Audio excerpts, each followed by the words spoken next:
వైజాగ్ వదిలి వెళ్లిన వాళ్ళని అందరూ ఇదే ప్రశ్న అడుగుతారు. ఏముందిరా బీచ్ లో, ఎందుకు ప్రతిసారి బీచ్ మిస్ అవుతున్నా అంటావు? అందరికి ఇది మామూలు సముద్రంలానే అనిపిస్తుంది. నీళ్లు, ఇసుక, వీకెండ్ వస్తే జనాలు. కానీ ఇక్కడ పుట్టి పెరిగి వేరే ఊర్లకు వెళ్లిన వాళ్ళు తెలుస్తుంది ఇక్కడ ఉన్న ఎన్నో కథలు, ఎన్నో జ్ఞాపకాలు. మా వైజాగ్ వాళ్ళకి చాలా చిన్న చిన్న ఆనందాలు ఉంటాయి. దాని అర్థం పెద్ద పెద్ద కళలు కనమని కాదు, చిన్న చిన్న వాటిని మర్చిపోమని. పొద్దున్నయిందా ఫ్రెండ్స్ తో బయలుదేరి సూర్యుడిని చూసి బీచ్ రోడ్ లో నడిచి అలా ఒక ఛాయ్ వేసి జీవితం గురించి మాట్లాడేసుకుంటాం. రాత్రి అయిందా చంద్రుడిని చూస్తూ అలలని తాకుతున్న వెన్నెలను చూస్తూ ఆనందిస్తాం.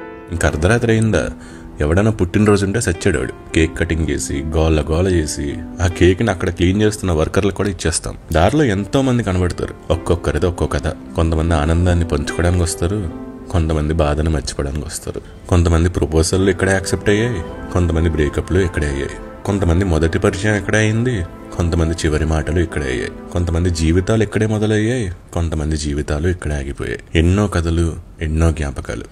అందరినీ కలిపేది మాత్రం ఈ సముద్రమే. ఇది మాకు ఫ్రీ థెరపీ లాంటిది. ఏ ఊరికి పోయినా తలుచుకుంటూనే ఉంటాం. ఇట్లు దూరంగా ఉన్న ఒక వైజాగ్ పిచ్చోడిని.